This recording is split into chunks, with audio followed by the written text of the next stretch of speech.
আসসালামু আলাইকুম প্রিয় দর্শক, আপনাদেরকে স্বাগতম জানাচ্ছি আমাদের কিচেন টু কোরআন সিরিজের 10ম পর্বে। আজ আমরা শিখব কিভাবে ঘরোয়ার উপায়ে সহজে বিস্কিট পিঠা বানানো যায়। আমার বিস্কিট পিঠা বানাতে যা যা লাগবে, খুব অল্প উপকরণ দিয়ে তৈরি হবে সুন্দর সুন্দর বিস্কিট পিঠা। লাগবে 2টা ডিম, মতো লবণ আর 1 কাপ চিনি। তার সাথে 2 কাপ ময়দা আর 1 কাপ চালের গুঁড়া। খুব ভালো করে ডিম এবং চিনির সাথে চালের গুঁড়া ময়দা মিক্স করে নিতে হবে।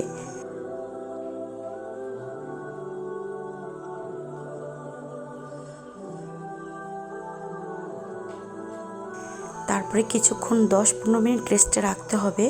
খামিরটাকে ভালো করে মথে নিতে হবে। বড় করে একটি রুটি বেলে বিভিন্ন জিনিস দিয়ে নকশি করে কেটে নেব, তাহলে সম্পূর্ণ আমাদের পিঠা তৈরি করা।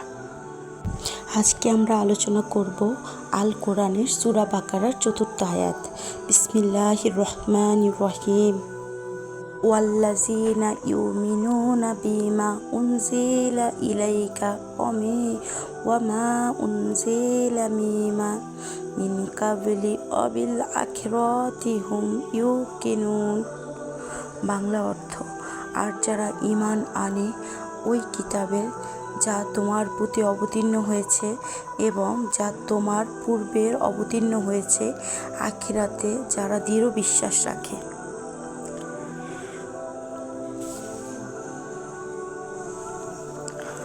শিক্ষা: মুসলিমদের ঈমান কেবল আল্লাহর প্রতি নয়, পূর্ববর্তী নবীদের কিতাবের প্রতিও হওয়া উচিত, যেমন তাওরাত, ইনজিল। পরকাল, আখিরাত সম্পর্কে দৃঢ় বিশ্বাস রাখা ঈমানদারের গুরুত্বপূর্ণ অংশ। সত্যিকার মুমিন তারা যারা পূর্ববর্তীত ওহী সভ্যতা স্বীকার করে, পরকালের জবাবদিহিতা বিশ্বাস করে।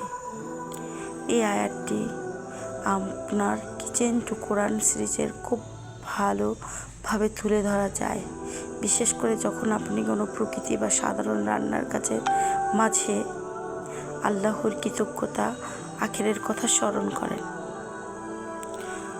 আরও আয়াতটি ব্যাখ্যা আমাদের শিক্ষা দেয় প্রতিটা মুহূর্তে সৃষ্টিকর্তার কথা স্মরণ করতে হবে। নারী মানে শুধু একটা পরিচয় নয়, নারী মানে একজন মা, একজন মেহনত স্ত্রী, একজন সৃজনশীল কন্যা, আবার একজন সংগ্রামী পথচারী। রাসূল করিম সাল্লাল্লাহু আলাইহি সাল্লাম বলেছেন, তোমাদের মধ্যে সেই ব্যক্তি উত্তম যে তার পরিবারের কাছে উত্তম। তিরমিজি শরীফ। আমাদের দিন কোনো বাধা নয়, বরং এক আশ্রয়। ইসলাম নারীকে যে মর্যাদা দিয়েছে তা পৃথিবীর কোনো ব্যবস্থাই দিতে পারেনি। তাই আসুন আমরা দুনিয়ার কাজের মাঝে দিনকে আঁকড়ে ধরি।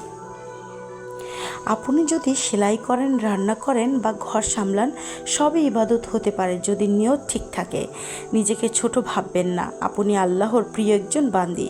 আসুন নিজেকে গড়ি জ্ঞান, দক্ষতা আর তাকওয়ার আলোতে। পরবর্তী পর্বে ইনশাল্লাহ দেখব দৈনন্দিন কাজের মাঝে আমরা ইসলামের দাওয়াত ছড়াতে পারি। আপনি একা নন, আমরা একসাথে। নারী গর্ব, ইসলামের আলো। সাবস্ক্রাইব করুন। আসুন বদলাই নিজেকে, বদলাই সমাজকে।